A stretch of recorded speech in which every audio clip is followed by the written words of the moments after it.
Nashville's game plan from the Game Nashville Sports Network.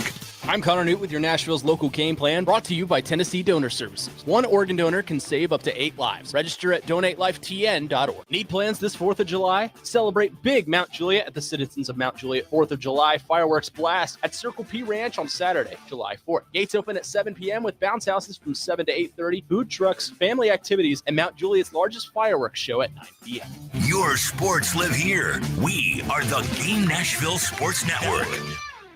ElectronicExpress.com. We've got that. I'm Emmett Smith. Opioid poisonings cause the most accidental deaths in the U.S., and I've lost loved ones. But now I'm prepared to save a life. Just remember, lay, spray, stay.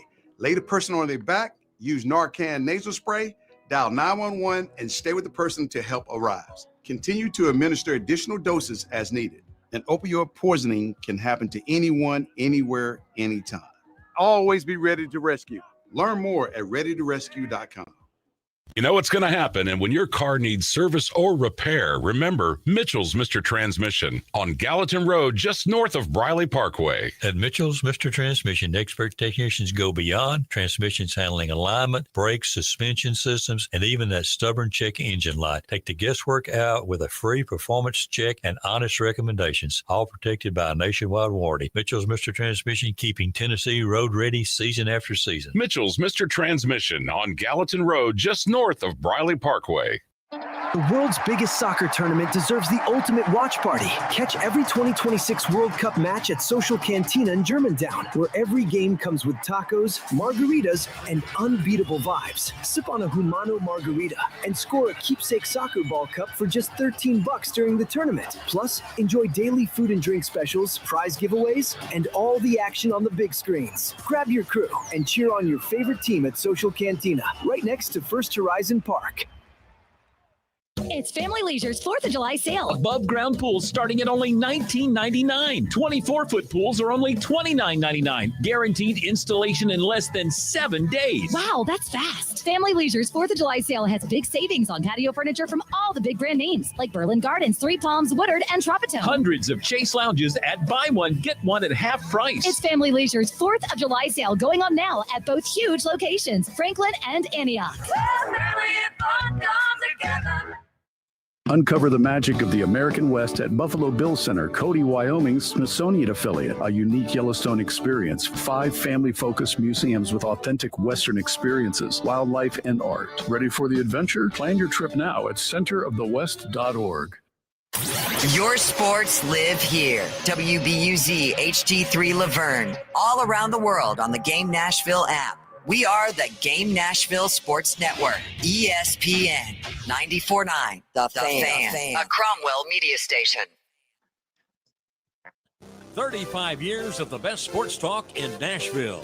It's the George Plaster Show with Tennessee Sports Hall of Fame quarterback Kelly Holcomb and young gun Lewis Maddox. And now, here's your host, George Plaster. My buddy Chuck Morgan is so good. He is the longtime public address voice of the Texas Rangers. Hello again, everybody. Welcome in. This is our final day in Cleveland. And all I can say about that is thank God.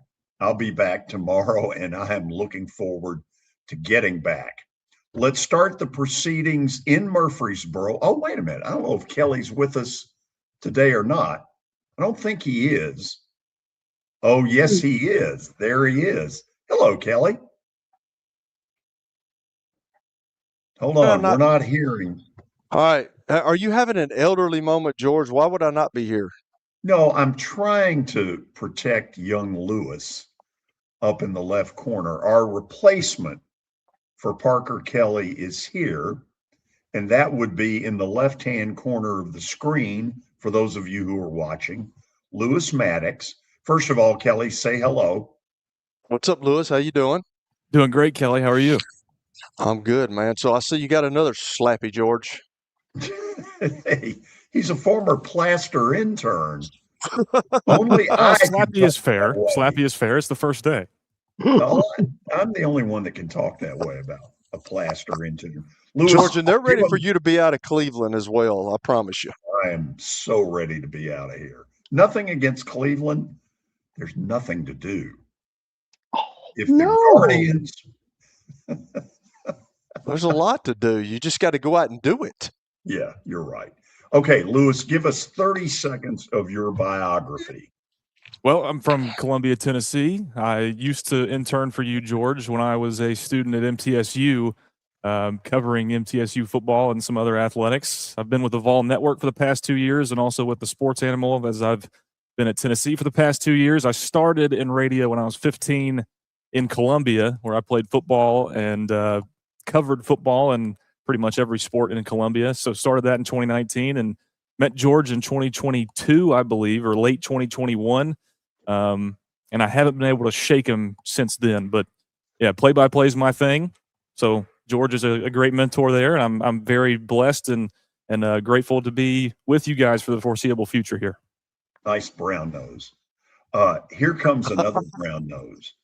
Kelly, when I say that Danny Evans is the absolute cat daddy in baseball and wired like nobody, I can't say a whole lot more other than I was on a phone call today with Danny to talk to somebody that I asked him to talk to. The man knows his baseball. For God's sakes, spin rates? That blew me away. How you doing? I'm good, George. You know what? Well, first of all, welcome, Lewis. Thank you, sir. You know, George, the way we evaluate today is all-encompassing, and I was just asking a young person about some of the things just to get a real good grasp of the entire picture. And very candidly, that's just how we do it in today's game. You were brilliant. You weren't good. You were brilliant. So I know some things other people don't know. The 83 Chicago White Sox had a big reunion last weekend at the White Sox home park, and I know you were there. I listened on my drive to Cleveland to the White Sox radio broadcast with Lynn Casper. They had Ron Kittle on. They had Jerry Hairston, who was amazing. How much fun did you have? I had a blast, George. You know, that's 44 years ago, 43 years ago. And it was my first full year with the White Sox. But Tony La Russa, Tony La Russa was the youngest manager in baseball at the time. He was 37 years old. Oh, wow. And we had like 4 or 5 players that were older than him. And it was an extraordinary opportunity for me to be given a lot of responsibility at a really young age.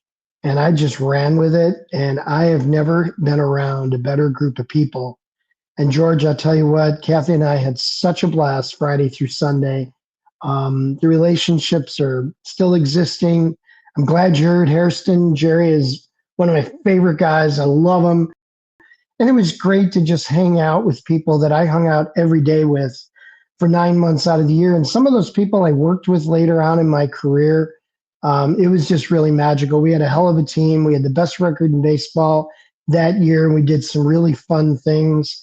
So it was really a good time. I enjoyed myself. What was La Russa's biggest strength?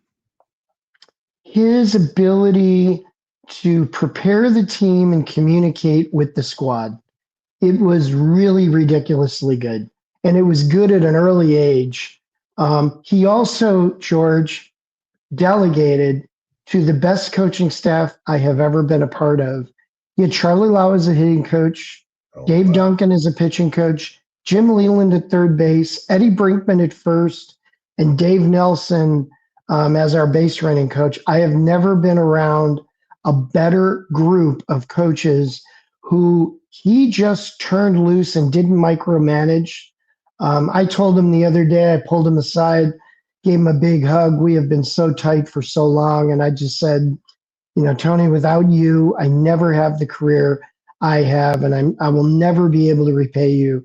I'm so grateful. And it was fun for Kathy to see that because we hadn't met yet when I was basically a child getting carded all the time. And to have a guy who turns out to be a Hall of Fame manager do that to me at an age where I didn't deserve it is something I could never pay back and something I'm forever grateful for. Ironically, the White Sox are in Cleveland tonight, and I would love to be able to bail on something that I've committed to be over there. I'm starting to believe the White Sox are going to win that division, if for no other reason, nobody else is any good. George, watched them very closely for 3 days. I have no doubt they're the team to beat in that division now. Their manager, Will Venable, is absolutely terrific. Known him for a while, really loved him as a player. He communicates so well, and their players don't know any better. They've got 13 kids who have made their debut in the big leagues this year, and they are absolutely just excitable, possessed. George, that ballpark this weekend was packed. Well, it was packed for us, and we knew it. They were there to see the 83 Club and all the festivities. It sold out weeks ago, but they also came and enjoyed the heck out of their team. And at one point, we were walking in the outfield on Friday night, and Kathy says, "I've never been in a ballpark with this much energy." And I said, yeah, when this team's winning, this ballpark rocks. And Chicago has great baseball fans. So I'm a believer now, George. I'm a complete believer. I think they're going to be a really tough team. I mean, if it ended today, they're the second team in the American League. So it's a remarkable transformation. And I think it's the somewhat naivete with their players. Their players just don't know this is supposed to be pressure, and we'll see how they respond July, August, September. But right now, real deal, no doubt. Okay, I want to get to something I've been noticing for about a month, but last night it played out huge. So Paul Skeens killed it at LSU. Yes. Number 1 pick in the draft, goes to the Pirates. He's been killing it there. But Danny, I've noticed over the last month or so that he's become very hittable, hasn't been anywhere near the pitcher that he had been over the last 2 years. I hear theories like fastball 6 miles an hour less. I wonder, off what I saw last night, I watched the game in Philadelphia. Is he tipping pitches? Tell me how you get a pitcher back to what you know he can be. Well, first of all, it's a great observation, George. He looks human for the first time in his big league career, which is remarkable because he's been utterly dominant. There's a slight change in his leg kick. He's a little bit more exaggerated in his kick than he was previously. It's about an 8-start collection of, I would say, below average starts given his bar. I mean, his bar is so elite in the game right now. It doesn't look like he's got a tired arm. He's not hitting the same numbers that he was. The spin in his fastball is the same, so he appears to be healthy. I think it's just a rut that he's in. And the problem, George, when guys are this good, you really notice when they come down to earth. He's not commanding his fastball, and that has always been his best point. And it's not control. I just want the listeners to understand that commanding your fastball means hitting the glove, hitting the location the catcher is asking. It's not controlling the strike zone. It's literally hitting the glove. And at the big league level, starters hit the glove about 70% of the time. Skeens is slightly below there now, and it's beaten him up a little bit. The rest of his repertoire isn't as effective as a result. But George, once he figures it out, he's going to be good. I think this is a matter of a guy going through a stretch where he just struggles, and George, they all go through it. It's just that he is so elite. When he appears to be more human, we notice it. And it's remarkable because I watched the same game you did, and I watched today's game between Burns and Mizorowski, which was like a baseball treat of watching the two best young arms in the game. And sometimes guys aren't quite where they usually are. Today wasn't the case in Milwaukee. They were both elite. Mizorowski gave up 4 unearned runs because of a play.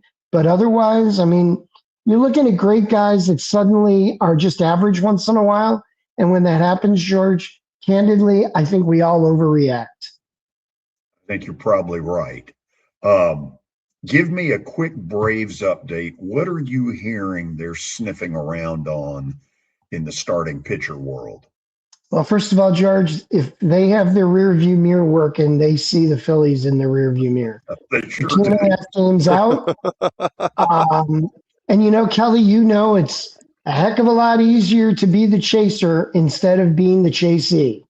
And they're looking in that rear view mirror and they see Don Mattingly and that really great Philly club that they haven't been able to beat continuously the last few years. And now suddenly the Phillies are in striking distance. Who'd have thought that 2 months ago? Certainly the case right now.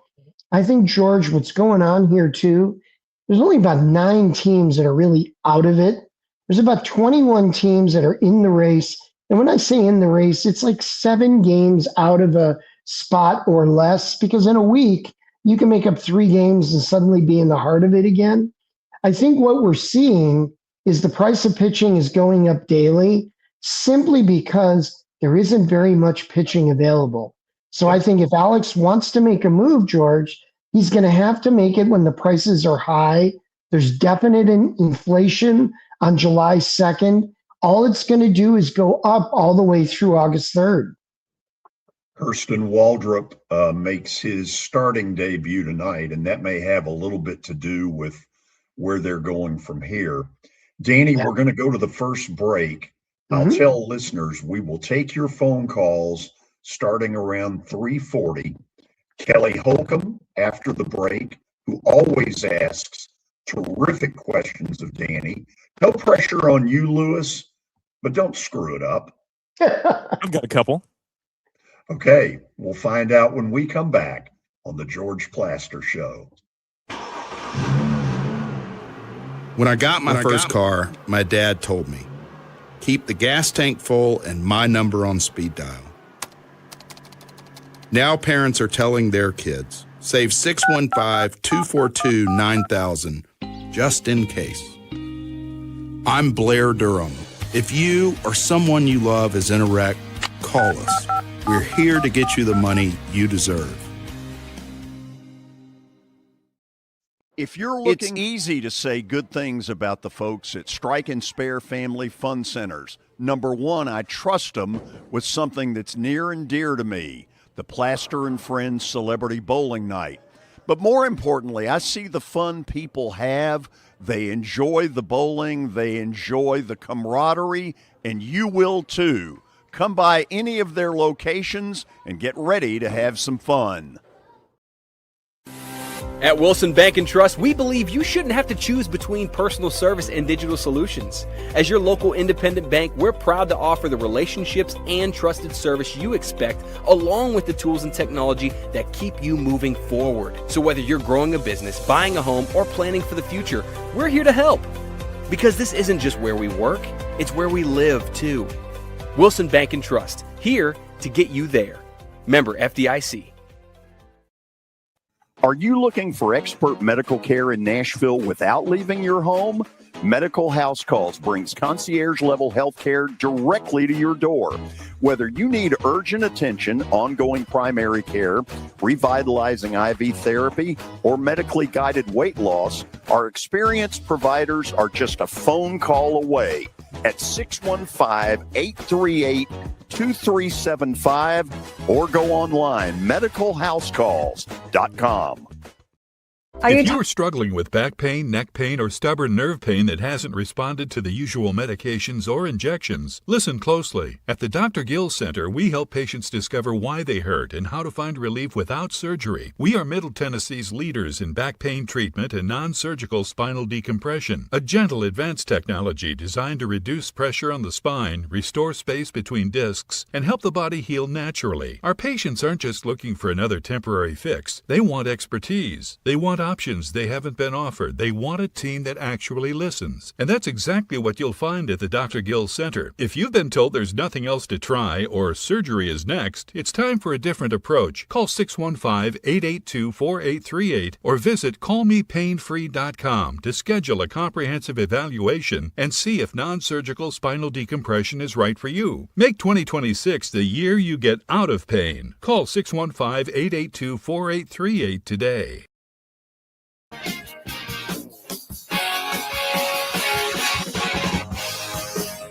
We are off and rolling from all kinds of different places. Let's start with me up in Cleveland. And yeah, no knock at Cleveland. I'm just ready to get back home. Go White Sox tonight. I hope they win the series. Kelly is in Murfreesboro. He asks great questions of Danny Evans. Even though he never played baseball to any great degree, he was obviously an NFL quarterback. I always love where he goes because there are times I take for granted certain things and he just throws them out there and I'm like, why the hell didn't I ask that? Kelly, George, no pressure. George, you're always up to date on the baseball knowledge now. I just like knowing about general manager stuff and organizational stuff. That's what I like. So my question to you is, and I've seen it for the last couple of weeks, Danny, and I've asked you this kind of before, but Vlad Guerrero Jr., man, he's in the doldrums right now, man. He is like hit 6 home runs. You know, I've learned about exit velocity and hitting the ball hard, but they're on the ground. You know, I've heard what is going on with him because they talk about his attack angle. And, I mean, you look at that stuff, and that means I guess the barrel of the bat is not in the zone for a long time. Is that what we're talking about? Very impressive, QB. I like it. Nicely done. Nice. Okay. What's going on with him? All right. Well, first of all, soft spot. I was one of the guys involved in signing him. I love the guy. I was with the Blue Jays at the time, and I love Dad. Dad's one of my favorite players ever and one of my favorite people. Hitters hit, Kel. And it's really a weird thing in baseball that I think we overreact significantly. Some guys just get caught in a mental funk. And Kelly, you know what it usually is? It's usually mechanics. A great runner once told me, once I start to think about how I run, I never run as fast or as well. And I took that to go, okay, free the hands, free the body, swing the bat. His bat speed is fine. It's his angle and the inconsistency, Kelly, of his hands. His hands are moving around a little bit. And he's just not as consistent. He is such a gifted young hitter. And he is such a terrific baseball savant. Kelly, the guy's been around the game forever. So it's wearing on him, just like it wore on Dansby Swanson till about 10 days ago, like it wore on Pete Crow Armstrong, in mid-April. Guys have these moments. Freddie Freeman 3 weeks ago was struggling. Shohei, about 4 weeks ago, people were going, oh, what's happened? Kelly, guys just have slumps. But here's the thing, and it was taught to me by the greatest hitting coach ever. And I'll just repeat what he told me once when I asked the same question you did. If you let them hit long enough and you give them opportunity, hitters are going to hit. But you can't fill their head with analytics and fill their head with paralysis by analysis. You got to let them just swing the bat. So, Kelly, he'll figure it out. But when he'll figure it out, I don't know. And it might turn out to be too late in the baseball season for him to propel. Because, Kelly, if he doesn't hit, there's no way the Blue Jays win. No way. So, have you ever had a okay. Kelly, hold on. You want the real stat of the day? Oh, my. Let's go, George. Listen to this one. This involves, he brought up Dansby Swanson, or at least I think he did. Yeah. Dansby Swanson, 26 RBIs in the last 10 games. That is the fourth best 10-game RBI total in MLB history. Jimmy Fox with 28, Joe DiMaggio, Lou Gehrig with 27, Mel Lott and Dansby Swanson with 26. And going into this, Dansby was hitting about 190. George, Swanson's third time up yesterday, he hit a ball to the ivy. So he could have had a 4 home run game yesterday. I think he actually hit that ball the best, but he hit it too much on a line. Seriously, he could have had a 4 home run game with about another 1.5 feet. Have you ever had a player that has gotten into one of those slumps that was a hitter and it totally ruined? He could not get out of it. Yes. Not going to name names, but yeah, yes. I don't want you to name that. Yeah. But Kelly, here's the one I remember the most that went the other way. I took a cab to the ballpark in 1983 with Hall of Fame catcher Carlton Fisk. Always one of my absolute mentors, and to this day, a tremendous influence in my career. And we were about a 30-minute ride around to the ballpark in Kansas City from our downtown hotel. He's hitting $170. And he goes, Gannon, I am struggling. I just don't know what's going on. And I said, my God, Pudge, you're swinging the bat so good the last few days, just nothing to show for it. This is 1983. This is 43 years ago, the season we just celebrated. And Kelly said to me, well, I just need some results. That night, Tony La Russa changed our lineup. And George, this is one of the greatest things I've ever seen in baseball. He decided we had Rudy Law in the leadoff spot, stealing 77 bases that year. Everybody's throwing fastballs trying to keep Rudy Law from stealing second. So Kelly, La Russa moves Fisk from 5-2 and tells Fisk, you're going to get nothing but fastballs early in the count. Let's go. Fisk goes on a rampage the rest of the year. The difference is the mental toughness of Fisk versus some of the guys who are not. And Kelly, it's harder than ever to hit because of all the analytics, video, all the scouting we have today. But it's even harder when you're suffocated by it online. I mean, these guys, and George knows this, these guys, oh, yeah, no, I don't read anything on social media. Oh, come on. Of course they do. Yeah. And so do their loved ones and their friends. And what happens as a result is you feel pinpricks from every imaginable spot.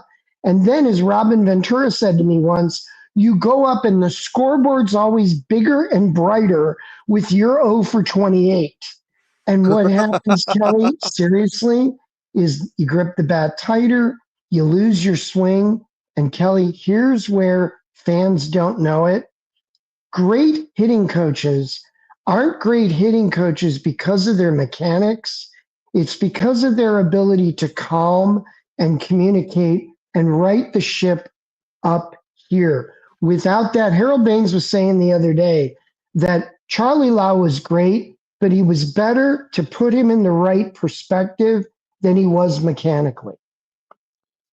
Okay, so I know I've asked you this, and I asked you this a couple of years ago, but I'm going to ask you again because we've got a bigger-than-life player that is in the NBA. I'm talking about LeBron.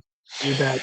And you know, I told George the other day, I told everybody out there, when you have a guy that has that kind of status and is one of the legends of the game, you know, you don't want to be the person in the organization, like a general manager like yourself, to be the one to say, hey, you're no longer wanted here.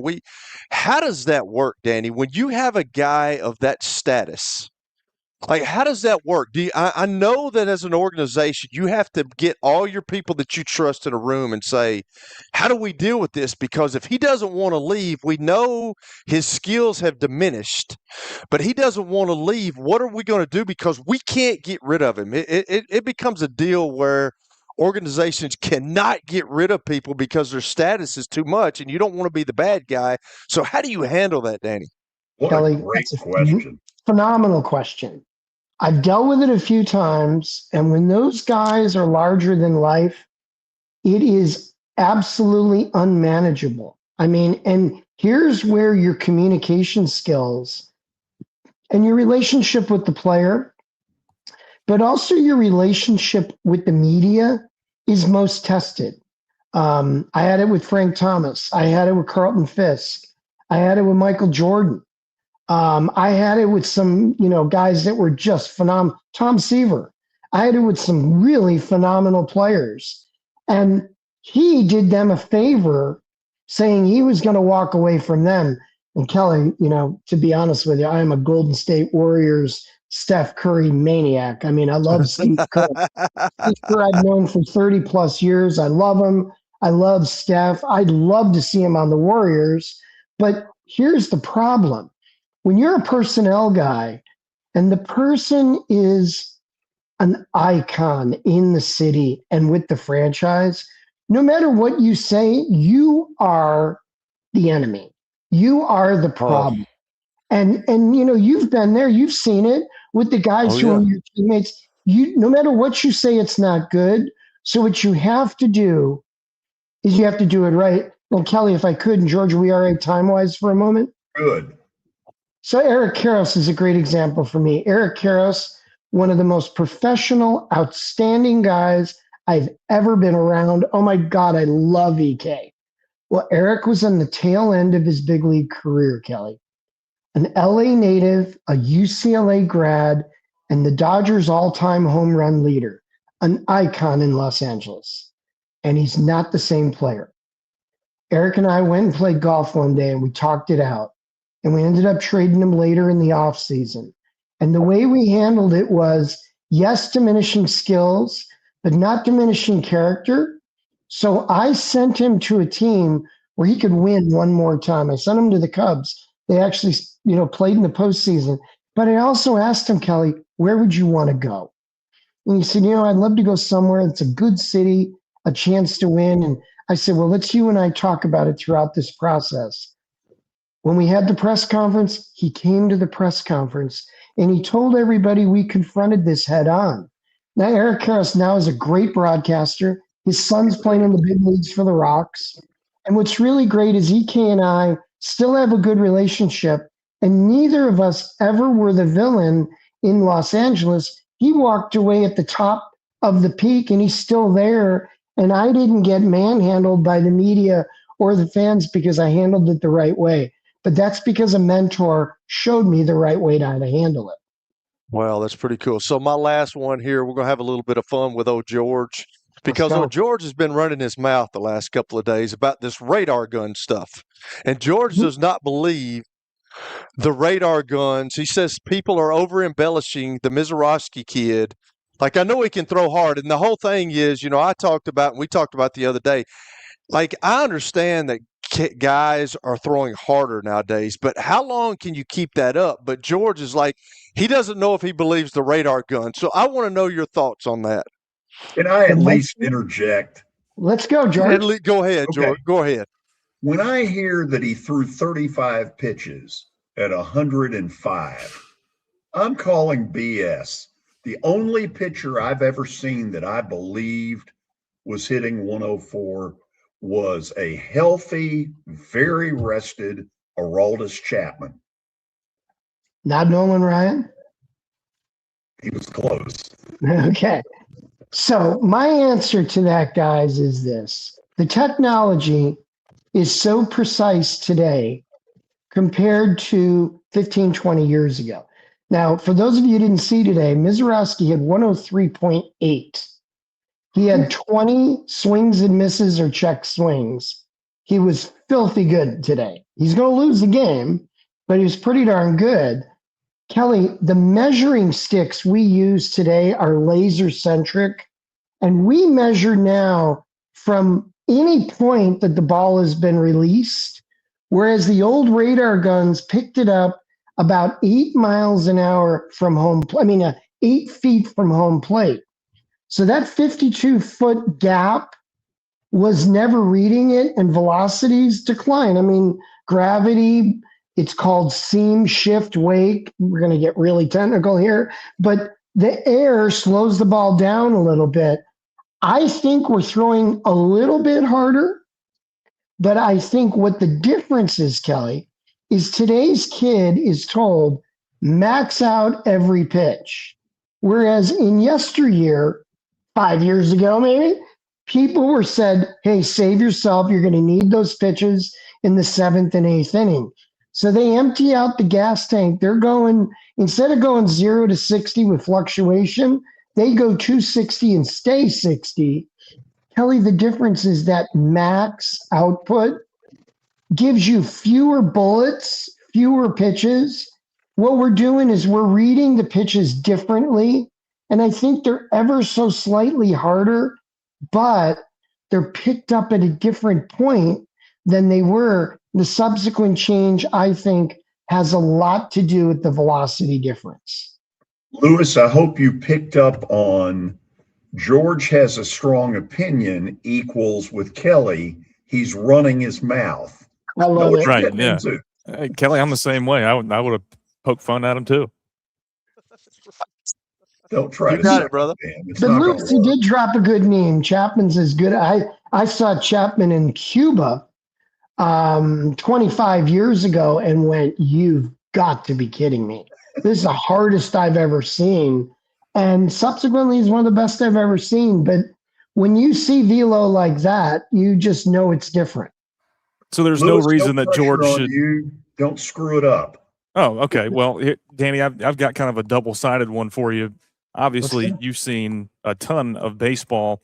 What's one thing that comes to mind immediately that you hope never changes about the game? And on the other side of that, if you were hired to come in as a GM today, what's the first thing you're changing about a team that is maybe newer or something that's come up in the last 20 years or so?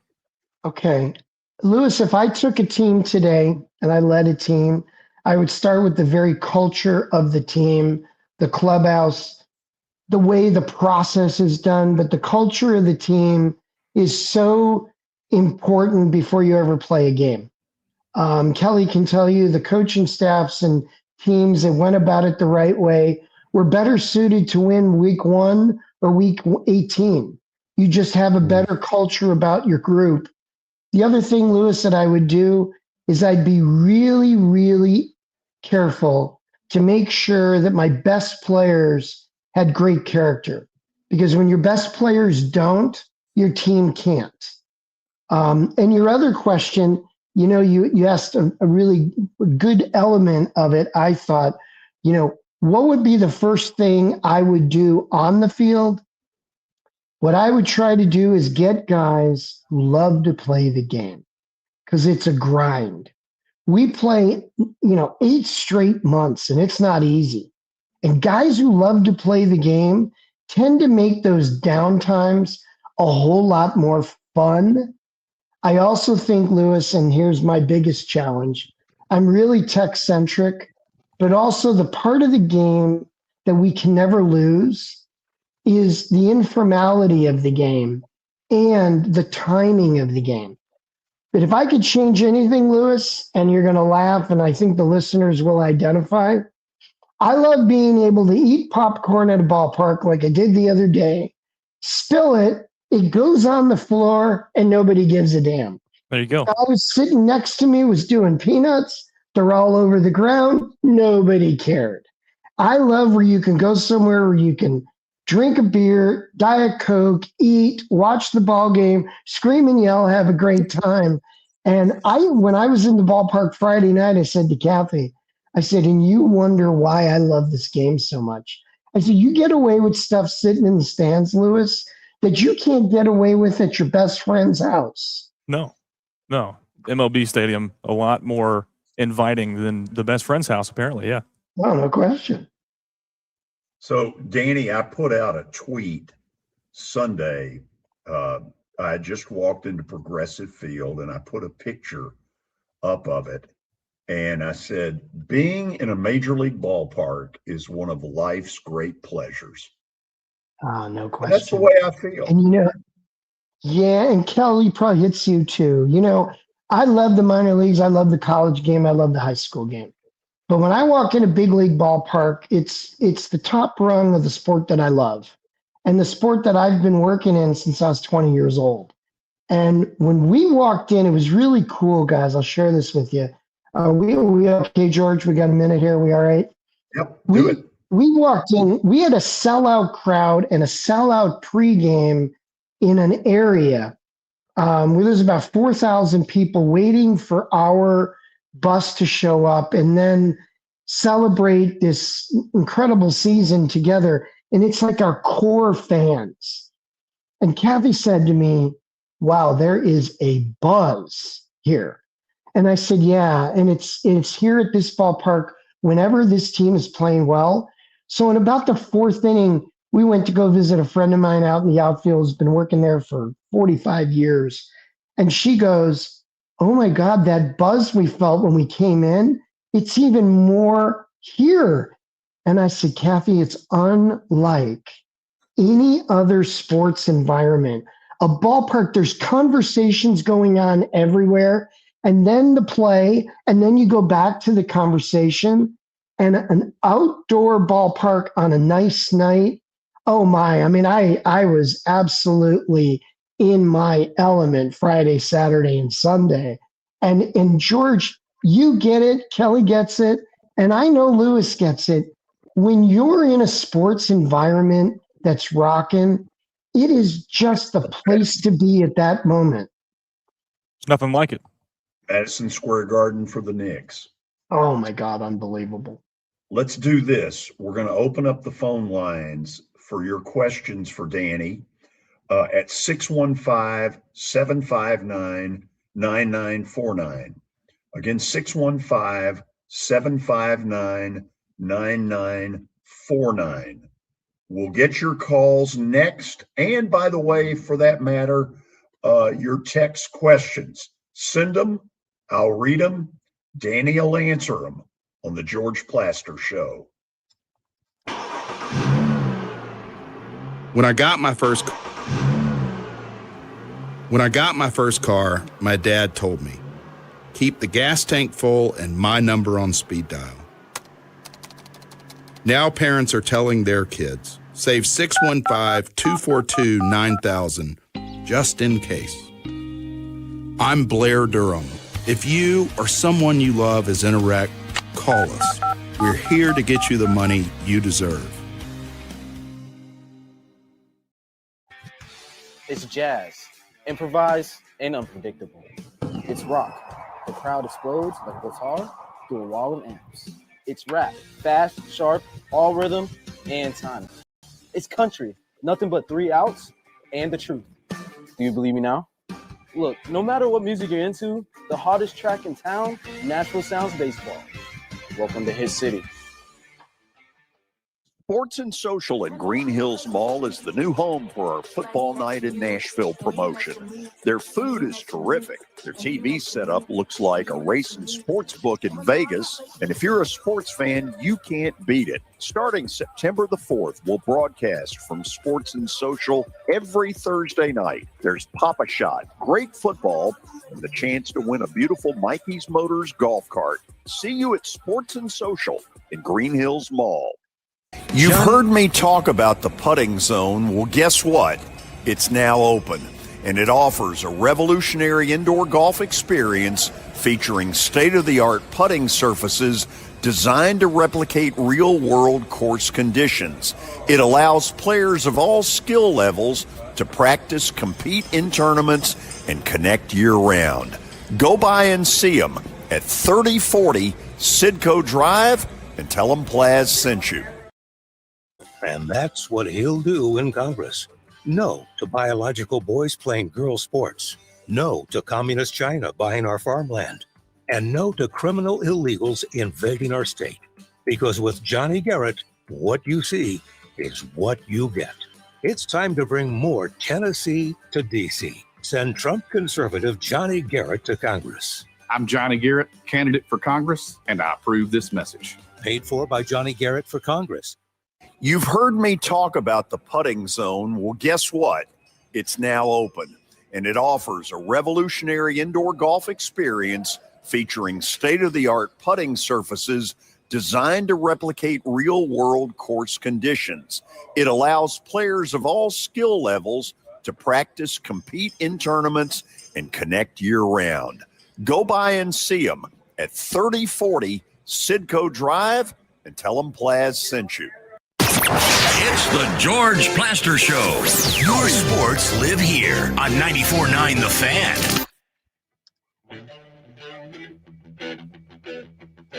Hey, we are back on this Thursday afternoon. No show tomorrow, but we will be at Sports and Social in Green Hills on Monday, getting ready for that U.S. World Cup soccer game against Belgium. On the left, for those of you who are watching by way of podcast, is Lewis Maddox on his first day. Lewis, did you X out Kelly?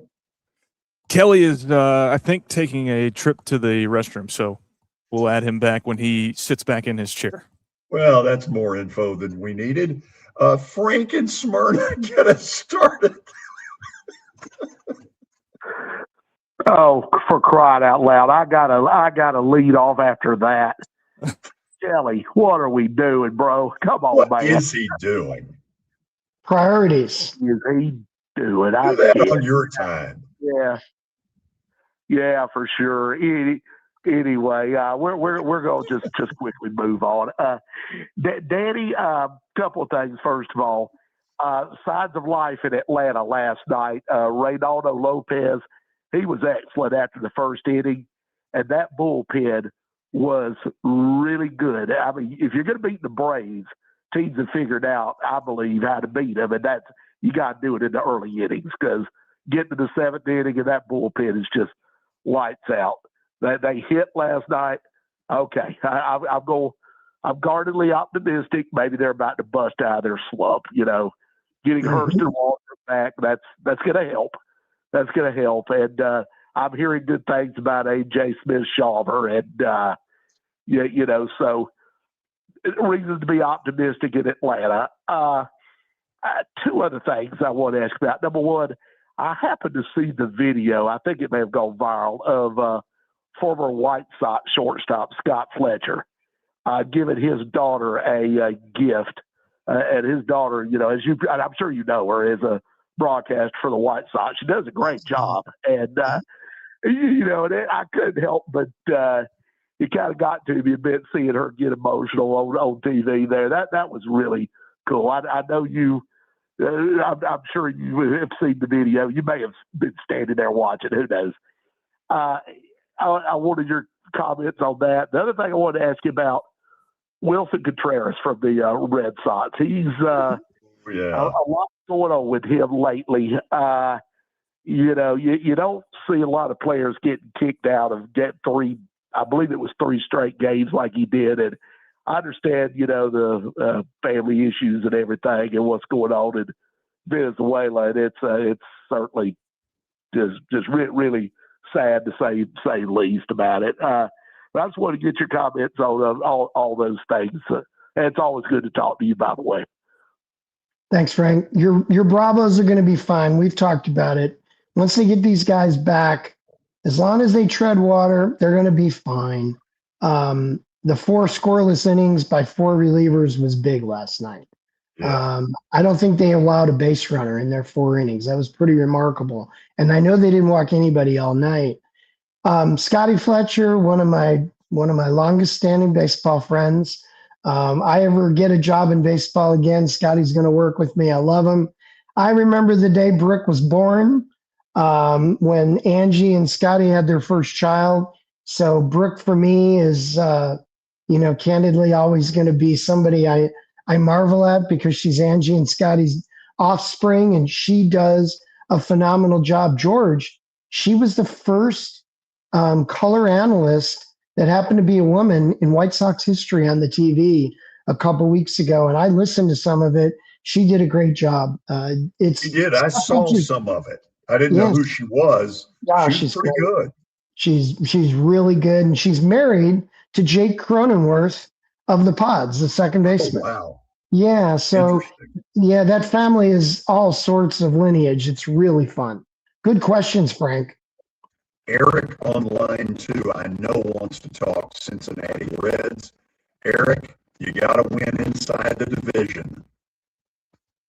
Yeah, that's the way it's looking right now. We're leading the Brewers finally 7-2, heading to the bottom of the ninth, and hopefully we can snap this 7-game losing streak. I told you the Brewers have been my kryptonite. Every time I see this team, I just dread it because we can't seem to beat them. It looks like we're finally going to get a victory over them today. But, Danny, first of all, I also want to wish you a happy 4th of July. George, you and Kelly have 4th of July, and hope everybody has a great 4th of July and to be safe out there. Danny, I've got actually 2 questions, and this is concerning both the New York teams. Of course, I told you yesterday it was Bobby Bonilla Day yesterday. They were celebrating the Mets. The Mets, of course, are struggling.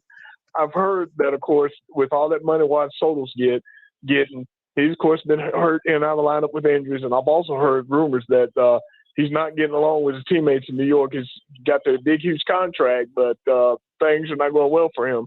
The other question, too, is the Yankees. What in the world has happened to them? They've lost 7 in a row, and even though despite that, they're still 10 games over the 500. I feel bad for Schlittler. He lost yesterday, struggled, but before that, even though he lost, he had no earned runs. They scored a lot of runs, but they've also been struggling out in the field. Do you think simply if Aaron Judge finally gets back, is things going to get better, or do you think they're going to continue to struggle? Those are my 2 questions. Guys, as always, great to talk to you guys. And again, y'all have a happy 4th of July. Hey, you too. Very good question.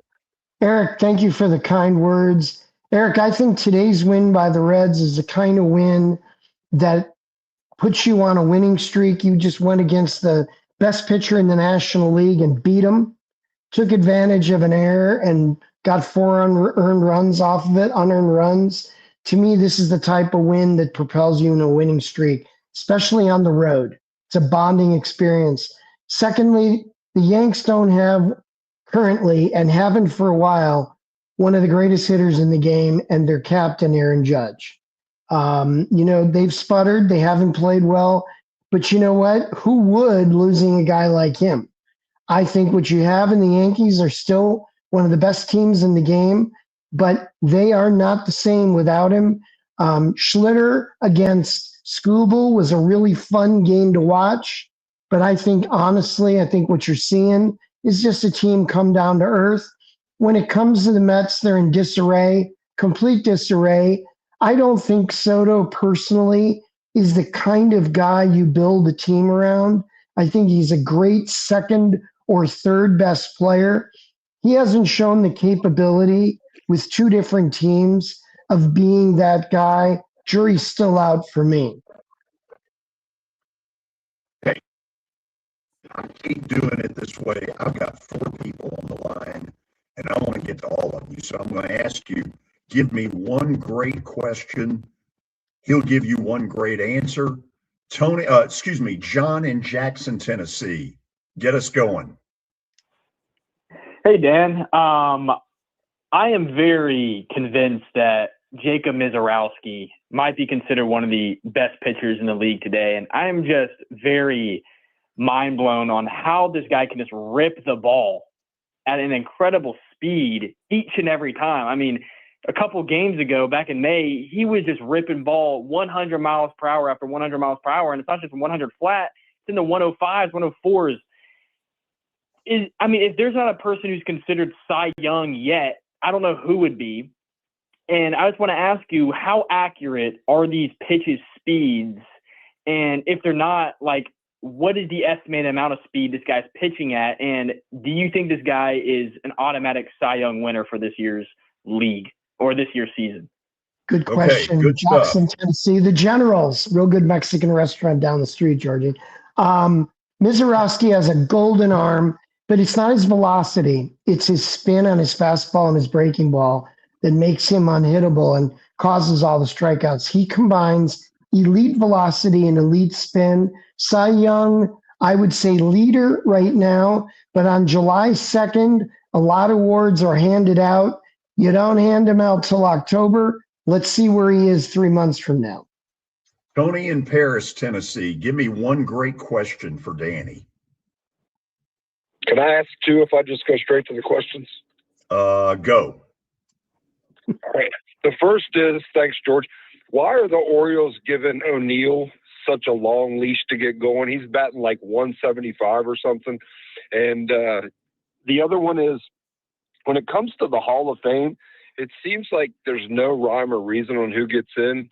I'm sure you know about the Baseball Reference website where you can do comparisons. And like Parker just got in this year with 7 All-Star games. But like Fred Lynn has 9 All-Star games. He was an MVP, Rookie of the Year, really comparable stats to Parker. Steve Garvey made 10 All-Star games. Neither one of them are in. So, like, what's up with all that? I mean, why does a guy like Parker get in over those guys? And thank you. Two good questions.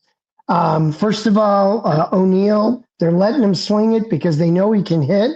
It's just a matter of time before he does. It might be too late. They got a lot invested in him. They want him to go. Secondly, Hall of Fame. Full disclosure, I'm on Baseball Reference's ambassador team. So, I'm a big Baseball Reference user and ambassador. And their comparison chart is amazing. Freddie Lynn was my favorite player as a kid. Garvey is one of my best buddies in the game. I think they both belong. I think part of the problem we've got, seriously, Tony, is that some of these players have burst careers, but they don't have elongated careers. And for some people, they hold that against them. Tony in Nolansville, give me your best question for Danny. I will, George. But first of all, I want to welcome Lewis, Parker, Kelly, Danny. We, George is going to a barrel to bring in another one. We got to break in. So we'll have to go easy on him for a month or two. So thanks, Tony. Danny, first of all, our Cubs are rocking and rolling. Love it. What they're doing is phenomenal. And like you say, it's the ebbs and flows of the baseball.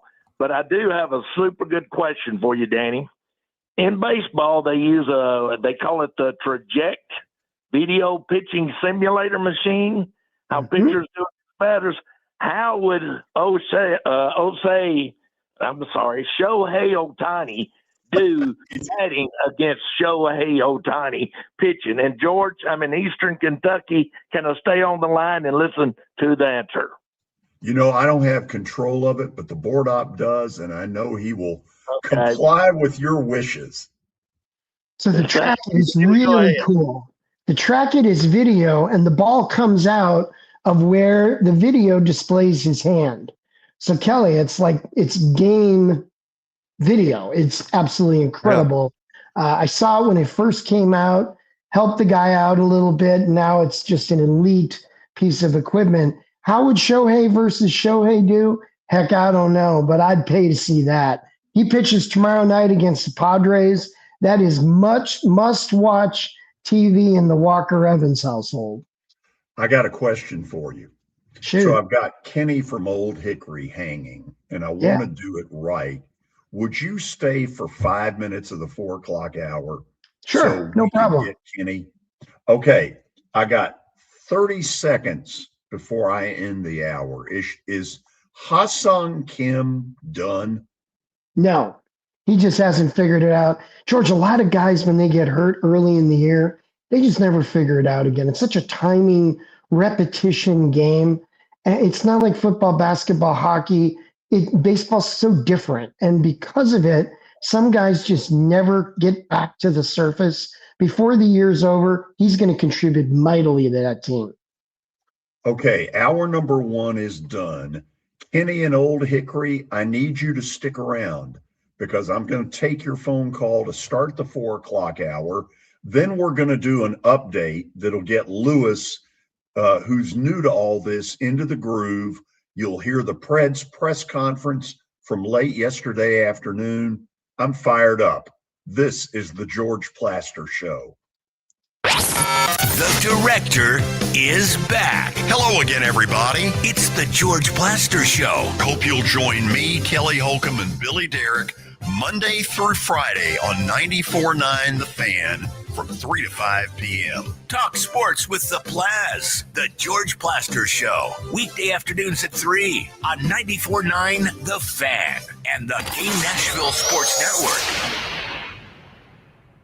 The Maple Street Biscuit Blaster may have wrapped up at the Nashville Sounds, but the deal is still flying high. Nashville Sounds fans can score a buy one, steal second biscuit deal now through June 30th at Maple Street Biscuit Company. Enjoy scratch-made biscuits, handcrafted bold flavors, and daytime dining done right at Maple Street locations in Brentwood, Berry Hill, and Murfreesboro. Just visit maplestreetbiscuits.com/sounds to redeem your Sounds exclusive offer. Maple Street Biscuit Company. Come for the biscuits, stay for the everything else.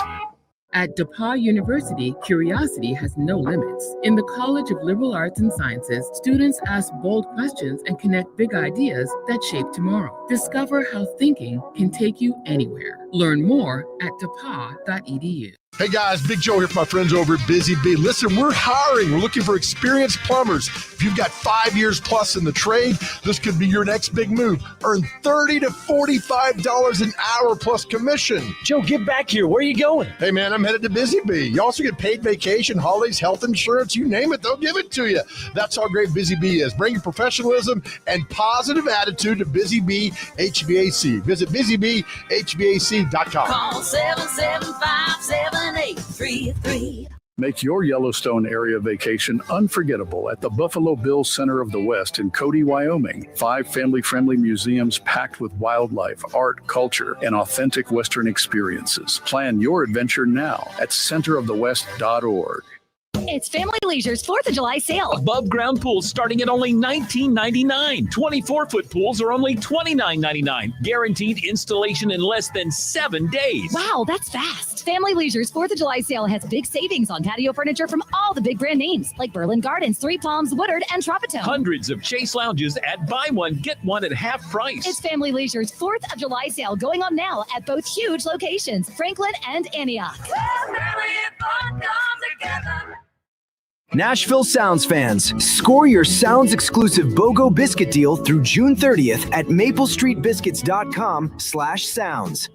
You enjoy the thrill of gambling, but what happens when it becomes a problem? Whether you want to cut back or quit gambling altogether, the Gambling Clinic has been helping people change their gambling for over 2 decades. We're here to help, not to judge. The Gambling Clinic is a Tennessee-based clinic offering in-person and telehealth support to help people win back their life. Visit us at thegamblingclinic.com. This project is funded by the Tennessee Department of Mental Health and Substance Abuse Services. Brought to you by the Gambling Clinic, the Tennessee Association of Broadcasters, and this station. Now, here's your latest Fox 17 Code Red weather report. I'm Fox 17 Code Red meteorologist Greg Bobus. Our forecast calling for more heat and humidity. An extreme heat warning continues going through the afternoon with a high near 100 and heat index values of 105 to 110. There will be a few pop-up thunderstorms as well, 1 or 2 of which could be on the stronger side. Your sports live here on the Game Nashville Sports Network.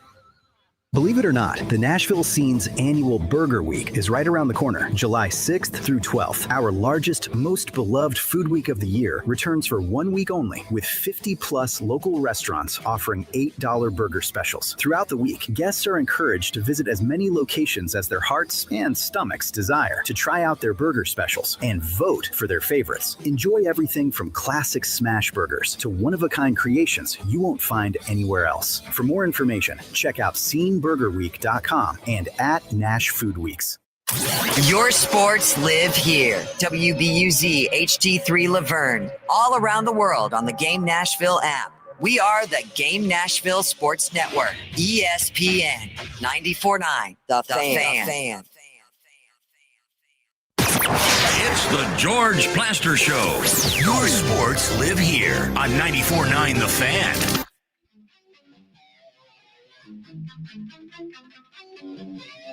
Okay, we welcome all of you into hour number 2 of the show.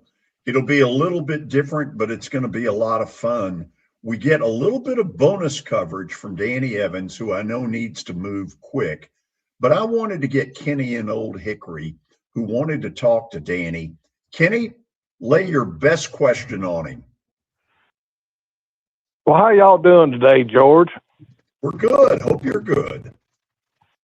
Doing great. So I'm going to use one of your famous quotes, George. I need Dan to get down to the low gravy and tell me exactly what is wrong with the Reds. And then another quick question is I've never been a De La Cruz fan. Do we trade him and try to get more talent than what we have now, and I'll hang up and listen. Happy 4th, guys. Happy 4th to you as well. Danny, take it away. Great question, Kenny, and I'm going to have some low gravy in about an hour in Des Moines, so you just got me a little bit more hungry. I think Ellie De La Cruz is one of the greatest talents in the game of baseball. I love watching him play. Were I running the club, I would never move him. I think he has absolutely unlimited potential. He just doesn't have enough around him, but I think he's an extraordinary player. And I think the strides he has made in the last couple years with maturity, game awareness, and I would say consistency are going to reward the Reds for years to come. I think he is truly a franchise type player. I love watching him play, and I don't think he's the reason that the Reds aren't winning. I think the reason they're not winning is the rest of the players aren't playing up to their potential. Okay, I got one last thing for you. Yeah. So I get a text message a minute ago from Lewis Maddox's father. You ready for this? My cousin Rick Dempsey was MVP catcher of the 1983 World Series, of course, with the Orioles. Yep. I didn't know he was from Fayetteville, Tennessee. Yep. Kelly. I'm sure you got a thought before we end it. Rick Dempsey is Greg Zahn's nephew, uncle. And Greg Zahn was one of my clients as a player. Rick Dempsey, one of the best game callers, one of the toughest guys of his generation, a phenomenal catcher, adored by the Dodgers who won the World Series during his time. So that's really cool because the Demper was really a special guy. The threesome that won the World Series MVP that year, George, I mean, my gosh, did they play well in the postseason.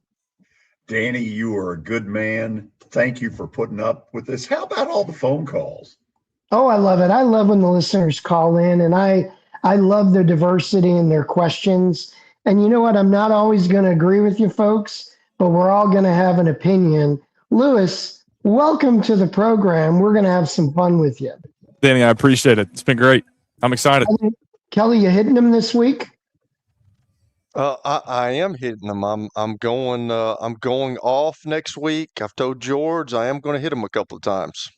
I have an agronomy session scheduled at altitude next week, and I'm looking forward to it, Kelly, because I hit the ball a lot harder at 6,000 feet.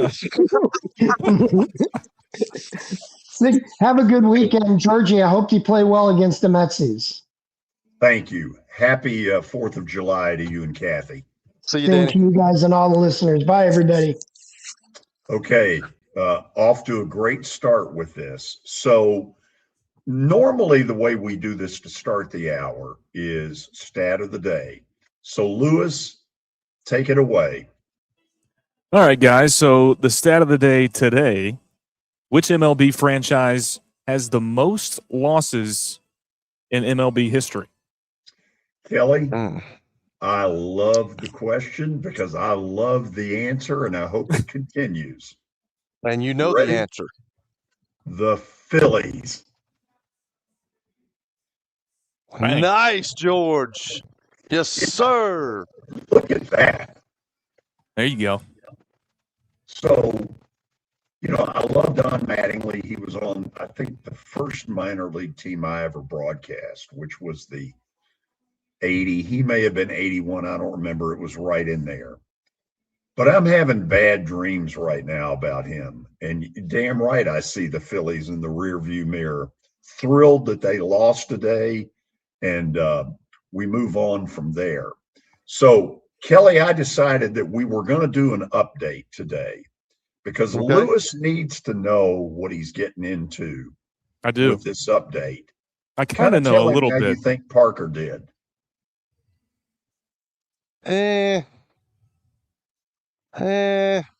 See, he tried to tout it. I thought it was America's favorite update. It was, but it was overall probably the significant amount of time. It was probably a B- for for Parker. I give him a B-. I mean, when he started that America's Favorite update, we roasted him. Phony. Okay. So God, don't that was fun. see. I've kind of been deliberating on whether I should come up with my own name or not. So I guess I think you probably should. not. I think you should, Lewis. I think you're smart enough to do that. I think you should. Is there And a candidate that seemed you kind want of listeners? sarcastic. Here's the deal, Lewis. You're in primo territory here because you've already got your name on the show. I've been hearing Billy Derrick for a year, and he hasn't been here. So now you're even on the show. Yeah, You know why that is? Because I put that talked together to this Chuck morning. Morgan. So I talked to Chuck Morgan yesterday. He's going to come on the show Monday. And I said, hey, I got to ask you. I said, would you knock this out? I said, I have caught more crap for this. He was nice enough to send it to me yesterday. And then Lewis had the thing edited with jump and all that. Can we hear that again just for the hell of it? I don't Back have at it the right station? here. Oh, probably there. Yeah, Yeah, they can play it. Do they have it? they do. Okay. I think. Yes, 1 sec. One second. Okay. Yeah. 1 We're second. ready, George. Let's hear You're starting this. to learn, George, you're starting to learn how to do this stuff. I like it. Yeah. 35 years of the best sports talk in Nashville. It's the George Plaster Show with Tennessee Sports Hall of Fame quarterback Kelly Holcomb and young gun Lewis Maddox. And now, here's your host, George Plaster. That's hilarious. Hey, that's us. That is Here we are. us. So are you going to update us, or are we just going to have to sit here and make up crap? We were just listening to the intro. We're just chatting it up, dude. Well, by the way, what was the holdup for? What was it, 10 months? I don't know. Poor Parker feels slighted right now because he's been on the show forever. Nobody even knows that. And Lewis has been on for an hour and 11 minutes. You know what? We've already got his name on. Hey, he got a bonus check on the way out, so I don't want to hear it. Okay, so I haven't come up with a name for the update yet. And this is probably the first time and only time that we're going to have soccer at the top of the update. Oh, yes. Please. Kelly, please, it's the Lewis. World Cup, man. I mean, I had understand to. that, it's the but biggest it's still thing going soccer. on right now. Well, I mean, the U.S. it's still defeated soccer, let's be honest.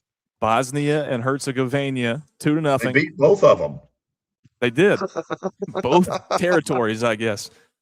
But they lost their striker, who's one of their better players, to a controversial red card.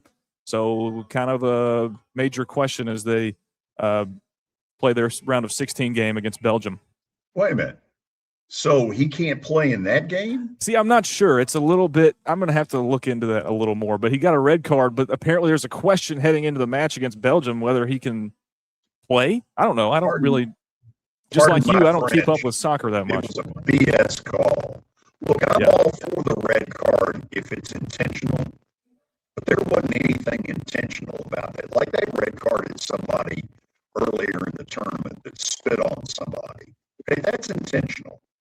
But what went on last night, and I'm biased, I was chanting USA, USA. I'm sure you were. But, okay, so now they're going to play Belgium on Monday. And Kelly, the opening betting line on it is basically a pick 'em. Really? We will be at Sports and Social Monday getting ready for people to come in. It's a 7:00 Nashville time game from Seattle. So come on in and watch it with us. Guy's name is Balogun. Valerian Balogun, I think that's how you pronounce it, who got the red card. He is out versus Belgium. So that's such bull. So he's out. Yes, he will not play against Belgium.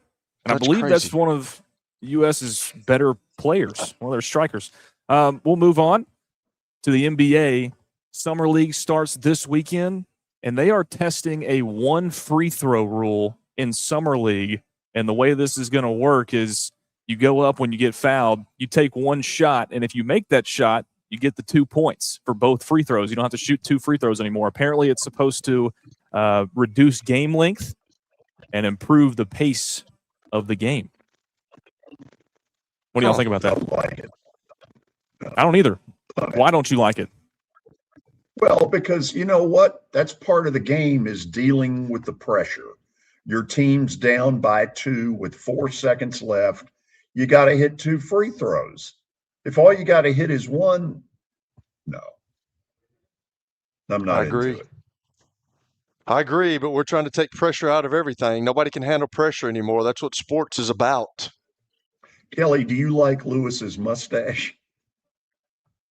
What kind of tangent are we going off on here? I've got comments about that, but they cannot be said on air. Really? See, Wow. hearing the heck that Parker's taken, I knew that my mustache was going to get attacked day one, and there it is. Might shave it by Monday. I don't know about that one. Do you think Lewis combed his hair before he came in, George? You know, I suggested a haircut for the big mop. You know, if I could use that to clean the kitchen floor, it'd work great. There you go. Yeah. You know, the funny thing is, I did comb my hair this morning. This is just kind of how it looks. So really, I apologize for that one. Alex Ovechkin is returning for a 22nd NHL season. The Capitals are bringing him back on a 1-year deal worth up to $9 million.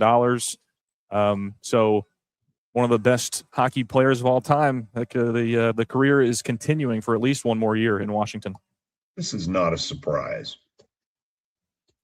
That's a big contract for an NHL guy, is it not? $9 million? That's pretty big. Yeah, but he's earned it. Good Lord. I understand. No, I understand that. I'm just saying, you see all the money thrown out in basketball and baseball and football, and then hockey, which we all love watching because those guys give it their all, no matter whether they're down or up. They keep playing, and they get the least amount of money. Like $9 million. That's what I was saying is a bunch to them. But like you look at all these other contracts, and it's nothing. Corey Seager is also heading to the injured list. He got put on the 10-day list yesterday for some lower back inflammation or soreness. He's been limited to 51 games this year, and I believe this is his 3rd time on that particular list this season. So he lives in Nashville in the offseason. Does he? I did not know that. Yeah. So I saw the Texas Rangers Monday night here in Cleveland at Progressive Field. He was not in their lineup. I knew something was going on because their lineup sucks. And he's one of the few hitters they've got. I knew he had to be hurt. Jaylen Brown yesterday got traded to the Philadelphia 76ers, a blockbuster deal. And that, in exchange, Boston received 9-time All-Star Paul George. So some big names in NBA land. Yeah, but hold on. You're not getting the full deal there. What's the full deal? Well, listen to what the Sixers are giving up. It's absurd. Okay. Paul George, 2 first-round picks, 2 second-round picks. Dang. We've been talking about it all week, George. They're giving up so much for these guys. I mean, Jaylen Brown's a good player, but like, really? Not that. It's a 2024 Finals MVP, and that's the biggest accolade of his career. Not as good of a year last year as he did in 2024, but he and Tyrese Maxey will be a great backcourt.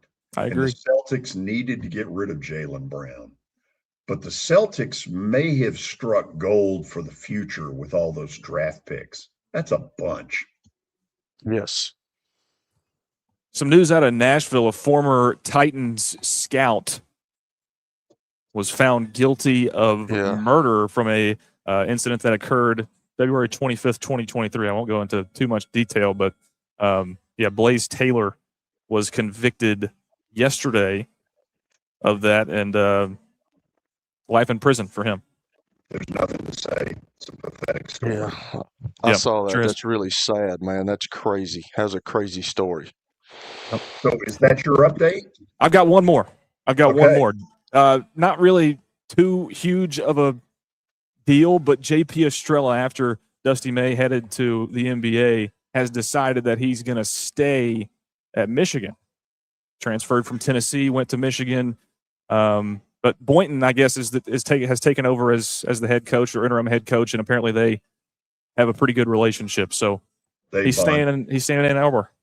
So did you know Estrella? You were a student with him at the University of Tennessee. Did you all hang? No, we did not hang, and definitely wouldn't hang with him now because honestly, he's kind of dead to me at this point. But I did meet him one time. What a terrible guy. We actually, the news that we did at Tennessee and the news team that I was a part of, our sports people had did a full sit down interview with him, which was pretty cool. He was pretty cool to do that, but not cool to go to Michigan a week after they beat us in the NCAA tournament. You think Rick Barnes would take him back? No. So you think you could call him and say, "Hey, Louie baby here, will you come on my show?" Oh man, yeah. So you can get it done. Figure it out, Louie baby. Okay. I don't know if I want to have that happen. Good start to all of this. After the break, and I like to do this because I think it was one of the things, I was probably the first person in the market that would long form run some press conference, because I think it's the way you hear it, not just the words in a quote, that can kind of tell you, okay, where's that person coming from? The new Preds general manager, Chris McFarland, has been incredibly busy. So much so that it's pretty obvious that some people that are on that roster from last year, they're not going to be come opening day. We're going to hear some of that press conference next on the George Plaster Show. When I got my first car, my dad told me, keep the gas tank full and my number on speed dial.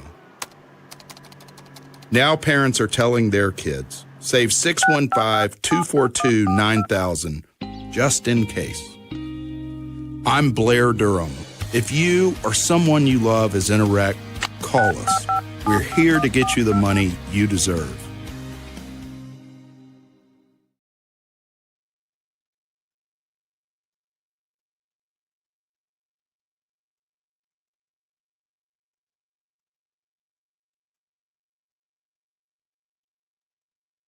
Venture Express has been helping people in this area for more than 40 years. They're headquartered in Murfreesboro with over 30 years of dedicated fleets involving production, manufacturing, and corrugated experiences. They're an asset-based company with over 700 tractors, 4,000 trailers, and 800 drivers. If you need their help, dial them up 615-793-9500 or log on to ventureexpress.com.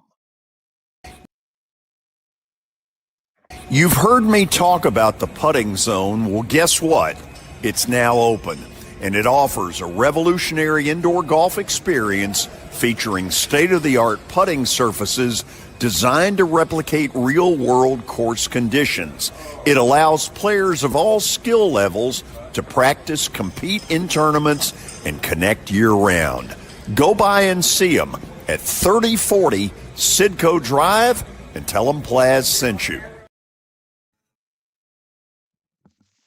Are you looking for expert medical care in Nashville without leaving your home? Medical House Calls brings concierge-level health care directly to your door. Whether you need urgent attention, ongoing primary care, revitalizing IV therapy, or medically guided weight loss, our experienced providers are just a phone call away at 615-838-2375 or go online, medicalhousecalls.com.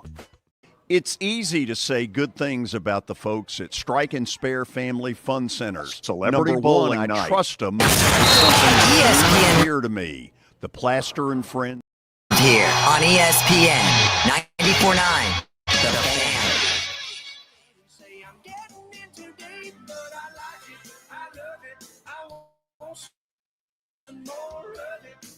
Okay, we're back. Back as in Cleveland, Ohio. If you don't believe that, I'll show you a picture. Can you all see downtown Cleveland from there? Got it. Kind of, yeah. Hopefully you did. If not, no big deal.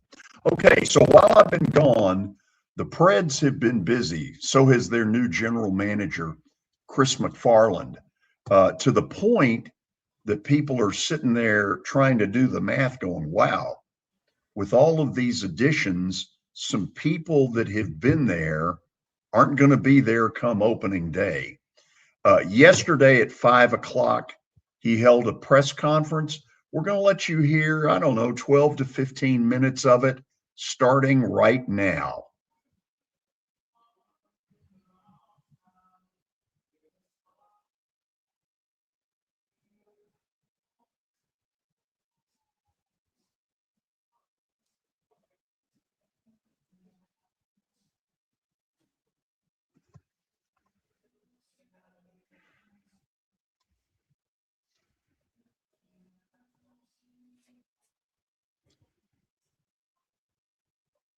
Hey, Lewis, if you will, go ahead and bring me back because it sounds like that's not happening.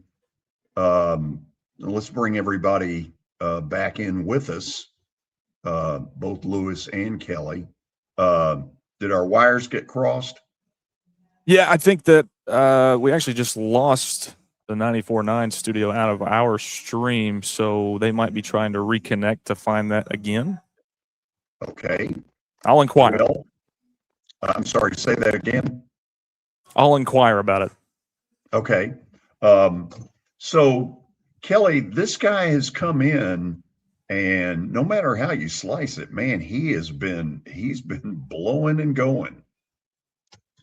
He's making moves, man, and I think that's what you have to do. I just the question for me is that coaching deal, and I just think he's going to give him everything he needs. It looks like he's given Andrew Burnett everything that he needs to succeed.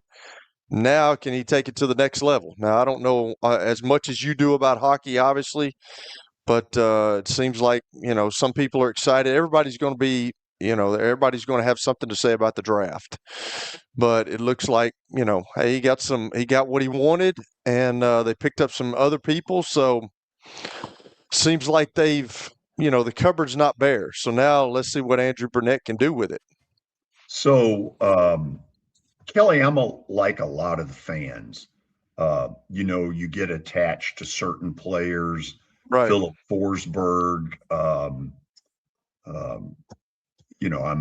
blanking on Steven Stamkos. Yeah.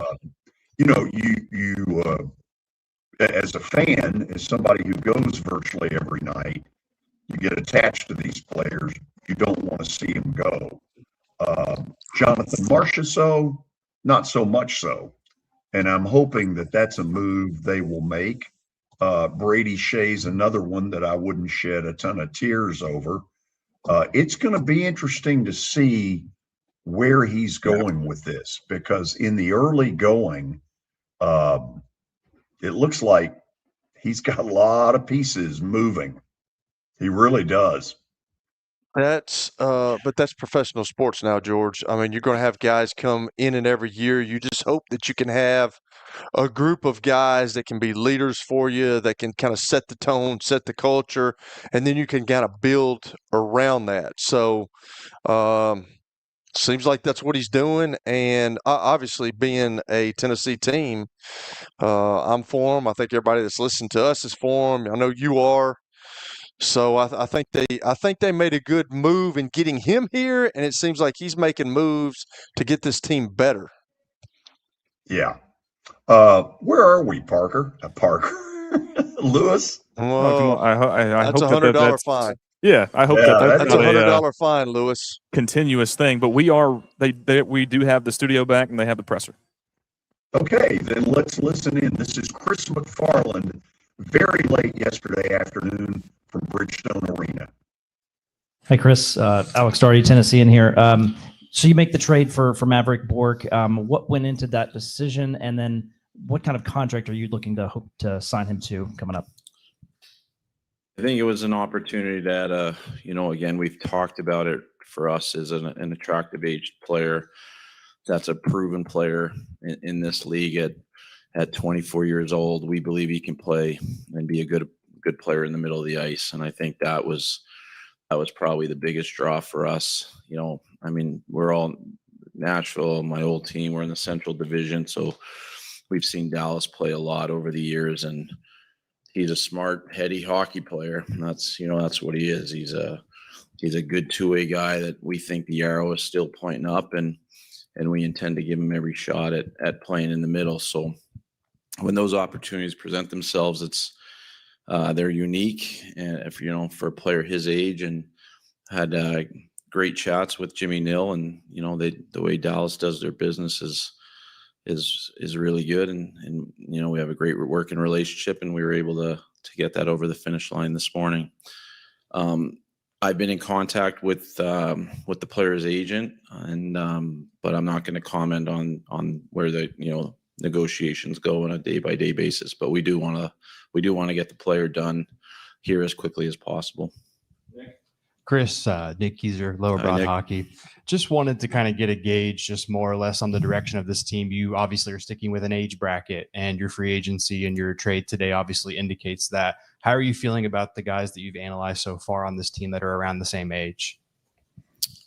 But like the real young guys, or like Evangelista, for example. Yeah, they're good. There's good young players here. I mean, you just named one of them, right? It's not easy to score 50, 60 points in this league, and Luke did that last year. So that's what you want to see from your young guys. You want to see them take steps, and not only it's not going to just be about points for me and for us. It's going to be about playing the right way. We've talked a little bit about it, but checking is not going to be optional here. Whether playing defense is not just on defensemen, right? Your goalie's got to make good saves and timely saves at the right time, and your defensemen, we're going to want them to, at the right time, be able to jump in and join the rush and attack and add that layer from the back end. And we're going to have to improve the personnel to do that. But forwards are going to have to do their job too. That defending is a team game. It's not, but it's not going to be optional. So you want to see growth in your players. Obviously, goal scoring and the offense is the fun part, and we want to play in that zone as much as possible. So, but one of the quickest ways to getting a Predators jersey is going to be players who earn trust and who can check and play good defense. Russell, on the right.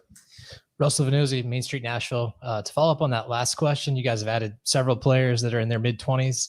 Do you see that as kind of a way to bridge the gap between some of the guys that maybe aren't ready yet, the prospects, and then some of the older veterans that you guys have? Yeah, I think so. I think it's fair. I think as far as prospects go, when a player is ready to have a jersey in our lineup, he'll have one. It won't matter whether they're 18, 19, or 31. We're not going to go into this and say, this player has a roster spot. Things have to be earned here. It's the NHL is the winning business. The AHL is hopefully going to be part of the winning business because we believe that culturally. But the AHL is where your players are going to get good ice time and develop and grow, and their play will tell us, we believe, when they're ready to have a roster spot in the NHL, and that's what we believe. I think long term is going to have success because that's how you have to do it, right? And for us, those young guys, their development on and off the ice is going to be crucial. We want to surround our young NHL players with character builders, guys that have seen winning, have touched winning, that know what it looks like, and can teach these young guys, what goes into that on and off the ice. And I think some of the players that we've added, like, Jack Drury and Maverick Bork and, Ross Colton, they've seen what winning looks like, and, they can certainly impart, some things to our young guys, and that's what we want them to do. We want them to earn. We want them to kick the door down and take a National Hockey League job. It's not given. You got to earn it. Alex? Looks like you have about 14, 15 when Bork signs, forwards signed for under contract for next season. Defenseman, I think it's like 8 or 9. That seems like a lot for where you need to be for a season. Does that suggest that maybe you're working on something to move more players out because you've got 25, 26 guys right now? Maybe. Yeah, maybe. Yeah. We're going to try, in all seriousness, we're going to try to, if we can improve the team, we're going to try to do it. I think the back end is something that we want to find a little bit more puck skill, a little more transition as part of our game. It's not easy to do, right? Those, as you can see by free agency, there wasn't a lot of those defensemen available. There's a reason for that.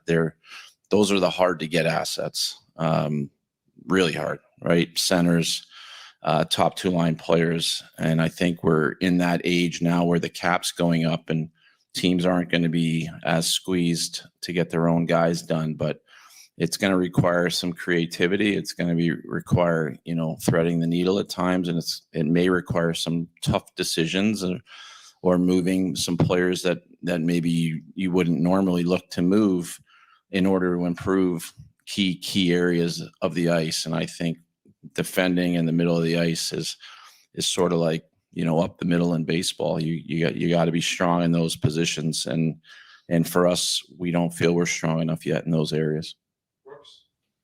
Chris, Brooks Bratton, nationalpredators.com. Hey, Brooks. For you, it's been a bit of a whirlwind, I imagine. You've gotten a lot done over the last few weeks. I know the offseason is not over, but to this point, how do you feel about the business you've gotten done and where your group stands at this juncture of the offseason?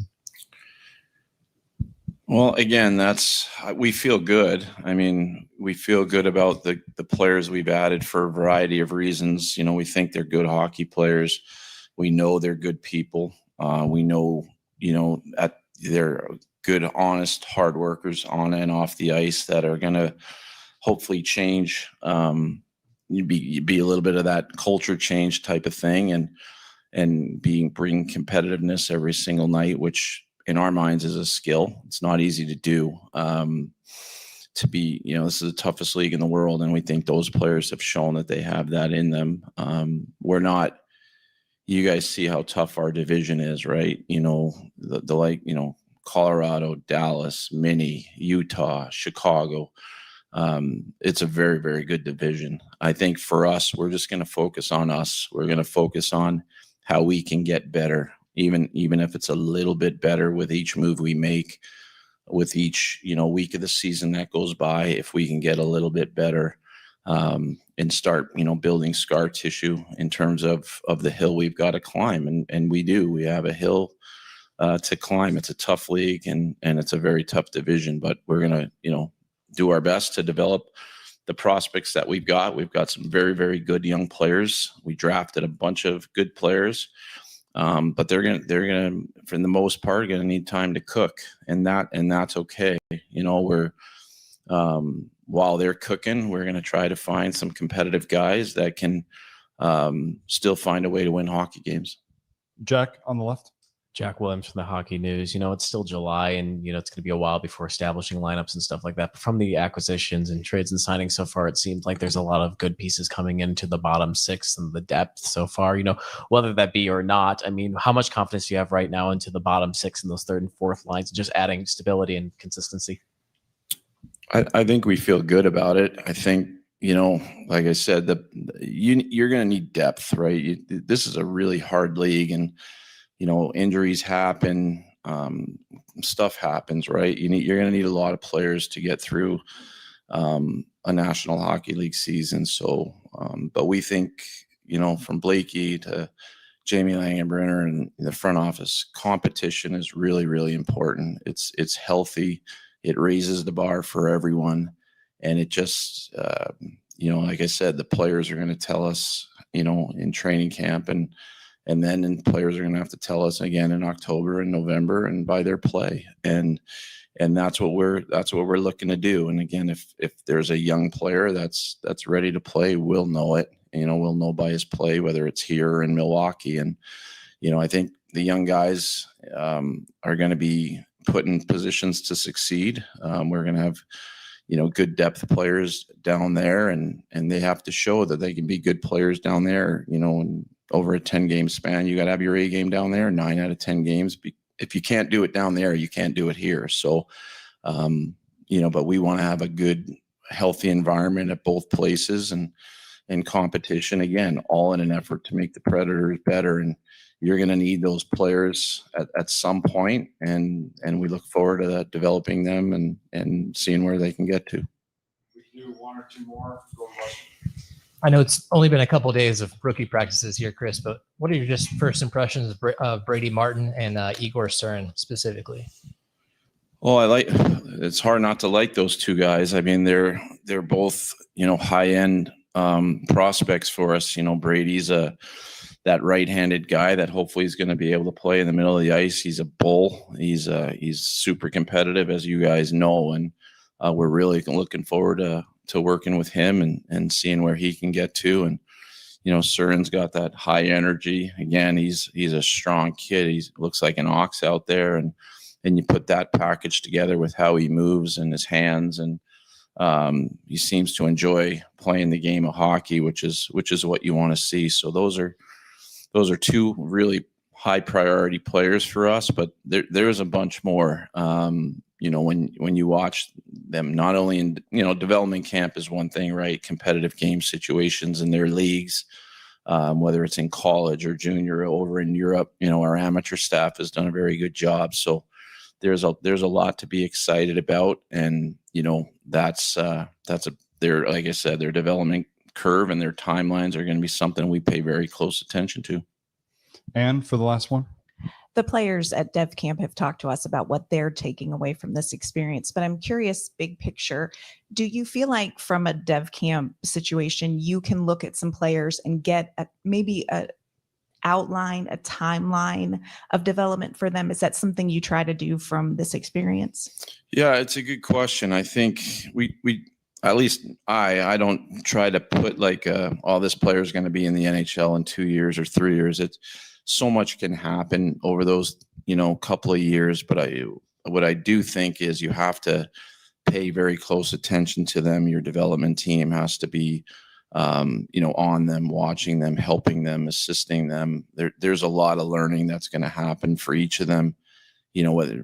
Forget the game, the games, the fun part. It's the learning to be a pro, right? It's good habits, it's nutrition, it's getting in the gym, getting stronger, and all those things that go into it. So what I get excited about, and I think our staff, is we're going to be looking forward to watching, these guys play, whether it's in Milwaukee or college or wherever it may be, and really doing that exercise, right, of seeing, are they ready to turn pro? That's the first step, right? And then the next step is that in the likely path to Nashville is through Milwaukee, and then how they do there. And, sometimes it's a little quicker than others, and sometimes it takes a few years, and that's okay. That's part of the journey and part of the process. It's our job is to know what makes each player tick, what their needs are, what they need to work on, and then give them those tools and resources to do it, whether nutrition or a development coach, helping them on the ice with little things in their game. But the talent level in the system here is something to be very, very excited about. And I think we're just on the cusp of some of those players turning pro. And there's a lot more that are going to be coming over the next few years. So that's something that hopefully every Nashville Predator fan can be excited about, and not only, be here at Bridgestone supporting the Preds, but, following the guys in Milwaukee and following these prospects wherever they may be, because at some point here, they're going to be ripping through here wearing our colors. And that's super exciting for us. Okay, Kelly, couple of thoughts off what I heard in the press conference. The first of those is when he says, and Lewis, if you will, go ahead and put both of you back on the screen. There we go. I wrote this down because he said it twice. Checking will not be optional. He said it twice. Now, did he aim it at the players? Did he aim it at Andrew Burnett? Maybe both. But it's sort of, you read between the lines of that, and it's country club hockey ain't going to fly here. Yeah, and I think that's how you have to start. You're the new guy in charge, and you want to start a culture. You want to start something that maybe you feel like has been missing. And I think you need to address it, just like Danny Evans talked about when I brought up that question to him, how he, took that older player out and he talked to him. I think you have to address situations. And we had a coach like that. Like, you have to start and you have to talk about what you want to do, and you have to make it apparent, and you have to make it throughout the organization that, hey, we're all going to one common goal, and this is where we start. And when we're talking about hockey, we're talking about on the ice stuff. We're trying to create a mentality here and a culture, and the same old is just not going to happen. We've got to fix it. The other thing I brought up, the Predators have a ton of prospects. Barry Trotz was able to do a lot of wheeling and dealing to get draft picks.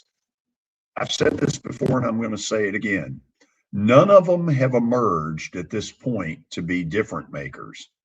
And until 2 or 3 of them pop in to where you can say they are difference makers, this isn't going to get a ton better. They have got to get some of the young kids to step up and be real forces. And that's what we talked about a couple of years ago, George. You remember at the end of the year when they started off bad like they have the last couple, and then they had some key injuries with some older guys, and they got put, I don't know if it's called the disabled list, but they got put on that, and then some younger guys came in and they played really well because they've got something to prove. And that's how you make your name in this league. And you're right, George. It's just like the Tennessee Titans. When you get younger guys, you have to hit on those younger guys. And if you don't, it sets you back quite a bit. So hopefully they did. Lewis, you're not going to hit on all of them, but you got to have enough of them out there that a couple, 3, 4 start to hit. Yeah, that's exactly what I was just about to add on. Just like Kelly said, you put in some pieces at the beginning, and maybe a couple of those guys way down the line turn into some of those free agents that the Predators are now starting to turn around and get. But it's vitally important to have those young players, but at the same time, they don't hit, and you're kind of stuck up a river without a paddle at that point. Yeah. I'll go back to my Braves stuff. Part of the reason they've been pretty doggone good is they hit on Ozzie Albies.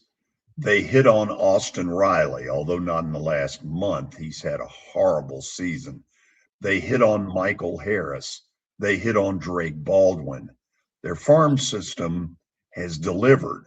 The Preds have got a lot of numbers, but so far they don't have any difference makers. And until that changes, this probably isn't going to change, even though God knows I want it to.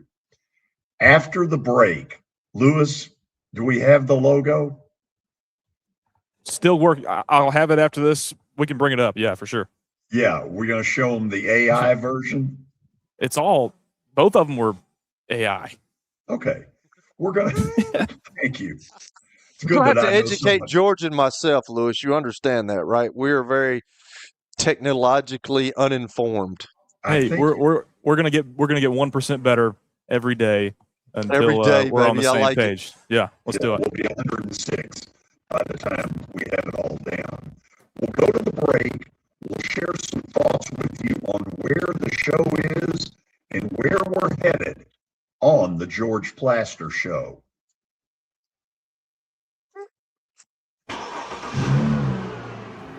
When I got my first car, my dad told me, keep the gas tank full and my number on speed dial. Now parents are telling their kids, save 615-242-9000 just in case. I'm Blair Durham.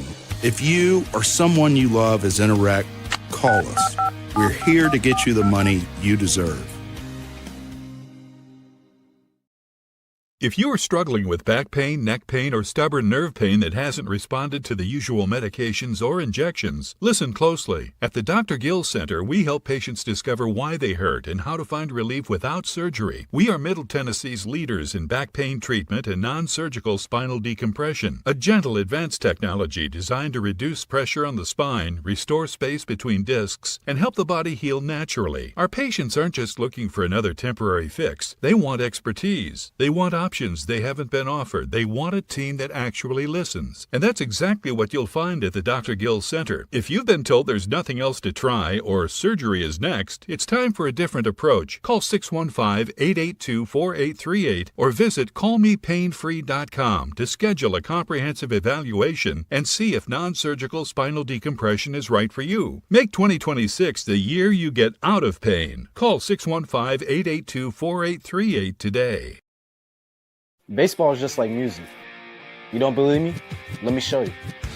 It's jazz, improvised and unpredictable. It's rock. The crowd explodes like a guitar through a wall of amps. It's rap, fast, sharp, all rhythm and timing. It's country, nothing but 3 outs and the truth. Do you believe me now? Look, no matter what music you're into, the hardest track in town, Nashville Sounds Baseball. Welcome to Hit City.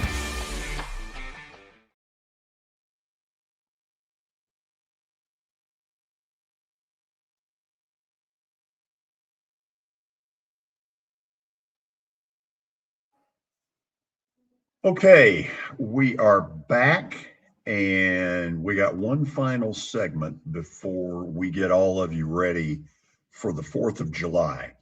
No show tomorrow. However, on Monday, when we all come back and get all the fireworks out of our head, we'll be at Sports and Social in Green Hills as part of the whole United States World Cup game against Belgium. Kelly, we're into kind of new territory. Normally, when the U.S. has gotten to this level, they're a huge underdog. They're not this time. They're a dead pick'em in Vegas. It's funny because Lewis talked about it earlier, but it is the World Cup, and people get excited about the World Cup. And I think this team it's patriotic. I mean, when your team is winning and it's in your country, you want to represent well, and I think people are behind them. I hope they do well. So next week when we come back, you're going to see some changes in a little bit of what we do. Lewis will have a lot to do with some of that, and it's in the way you all are able to watch the show if you're not able to make it live, because that's now a big deal in the radio and the podcast world. We have had a very cool logo. If you look in the right-hand corner, okay, I want all of y'all to look at this. Lewis sent this thing to me yesterday, and I about cracked up laughing. First of all, how old was I when he pulled that one out of mothballs? You look better than you. You look 20 years younger, George. You look great in that picture. Yeah. Did you rent the coat and tie? No, I did not, sir. Thank you very much. That is, I own that uniform there. Really? I guess I need to add Kelly in there too. Yeah, I'm good. I don't have to be in there with you two. I don't have to be in there with you two nerds. So you're not going to see us in the logo, but actually, in truth, one of our interns brought it to the table a couple of weeks ago, and everybody looked at it and said, "That's fabulous." It's so good, So, and it's pretty much that just without our Bill. faces in it. Do what? It's pretty much that without our faces in it. I don't have Okay, that one immediately, but Go back with the faces for a minute. okay, yeah, there you Good go. Lord, how young was I at that point? That is really scary. I don't know, it's the first picture that comes up when you Google George Plaster. I'll tell you another thing, George. You still got that red shirt that you wear all the time on the show. Well, yeah. Do you have any collared shirts? Me? I got a bunch. But we got designer tees nowadays, man. Don't be a hater, we never George. see any of the collared shirts from you. That is not true. I wear collared shirts all the time. You're just talking right now. Okay, so here's one thing I want to get to before we end. I have really been fired up in the last, let's say, month and a half by the amount of phone calls we've been getting. And let me kind of tell you where I'm coming from. I'm old school about phone calls. I hear a bunch of talk show hosts who act like putting you all on the air is a disgrace. Well, no, what it is a cheap shot, as though you all don't have the intelligence to engage in meaningful conversation. And again, to me, that's total BS. I'm a host that wants to take a lot of phone calls. I have been thrilled in recent weeks that more and more different people have been calling. I take that as a really positive sign. This is the slow time of year, and I got to tell you, normally, traditionally in radio, the week of July 4th is the worst. It's dead. I have been in shows over the years where around July 4th, you just sit there and go, is anybody listening? It hadn't been that way. And I am very excited and very appreciative of that. We have had great phone call response. We've had great guests. I am very excited about where we are. Kelly, football season's coming. And I'll tell you right now that Lewis Maddox and Clay Tillman will anchor our coverage from SEC football media days in a couple of weeks. How about that? Nice. That's nice stuff, man. That's good. From down in Tampa, Florida. Looking forward to it. Now, why they're doing it in Tampa, I got no idea. I don't get that, but they It'd be nice if they were in Nashville. Well, they had it here 3 years ago. Yeah, I think it was. I think it was 23. Yeah, and so you think about it. There are a lot of storylines that are coming out at those, SEC media days. There's a lot of stuff coming. I think I saw correctly that Tennessee is on day one. Believe so. And that will be very interesting. Vandy will probably get more attention than they usually do. That's simply coming off a 10-win season. Kelly, I'm pretty certain that Lane Kiffin will get a lot of attention, not all of which he'll want. Always does, man. That's Lane. And Pete Golding at Ole Miss. There's a lot of storylines going into the year this year, so it's going to be interesting. And we're right at the beginning of this starting, man. I think everybody, of course, football runs everything. We talk about on the show, but like when football media days with the SEC gets here, football is here, man. It's around the corner. Yep. We truly have not felt like we've had an off season, and I'm very appreciative of that because normally, and I tell interns this, these are the dog days, but they haven't felt that way, and you all as listeners and viewers have been a big piece of this. Now, Lewis, are you aware of my standard of excellence with Plaster Bet of the Day? Yeah. I don't know about excellence with the record. It's been pretty good this year, though. It's been pretty good this time. Yeah, it has. Absolutely. We can't hate on him. I usually get to hate on him, but he's been doing really well. Have you not looked at that record? Yeah, it's pretty good. No, it's not pretty good. It's damn good. That's good. Okay, I'll say damn good, but are we going to go excellence? Yeah. This time it's been excellent, man. The last time he did this at the beginning of the year, it wasn't very good. No, a year ago was just downright embarrassing. So I had Philly last night. Now, USA, some people are going to say was a layup, but you had to lay 7-1 money, meaning you had to put up $700 to win 100. Not many people did that. The Phillies blew up Paul Skeens last night. I don't know what's going on with him, but there are some problems out there. So let's put up what it is I'm going with tonight. 1 second. Let me pull that up. Wow.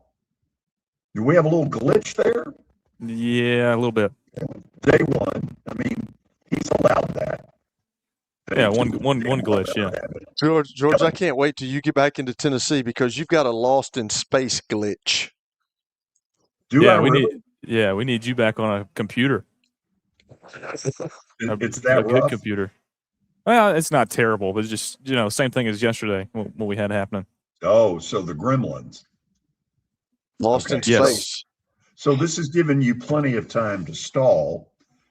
Kelly, the Braves are going to make it 2 in a row tonight against the Cardinals. Book it. Oh, book it. Okay. As usual, George, good luck. Yeah, I know how much you support me. So let's end the show this way. Okay, tomorrow I'll be driving back from Cleveland. We will not do a show tomorrow, but we'll be back on Monday. So we're going to celebrate the 4th of July, and it's a big one, 250 years. We live in the greatest country in the world. And whether you agree politically with everything or not, stop and kind of say to yourself, it could be a whole lot worse. Best country in the world. Celebrate it this weekend. How about that? Agreed. I love that. Is awesome. Agreed. Lewis, is your deodorant working? Yeah, why would it not be working? Well, I mean, I don't know if you're, nervous, sweating it out. Lewis Lewis looks really comfortable at this, which I love. And like I said, George, we're just glad to get you back next week because you sound like you're in outer space sometimes. Yeah, me and Kelly have been talking about it too. Thanks for the vote of confidence. George, Happy you asked me. 4th of July, everybody. We're out of here. See you. Get a new red shirt, George.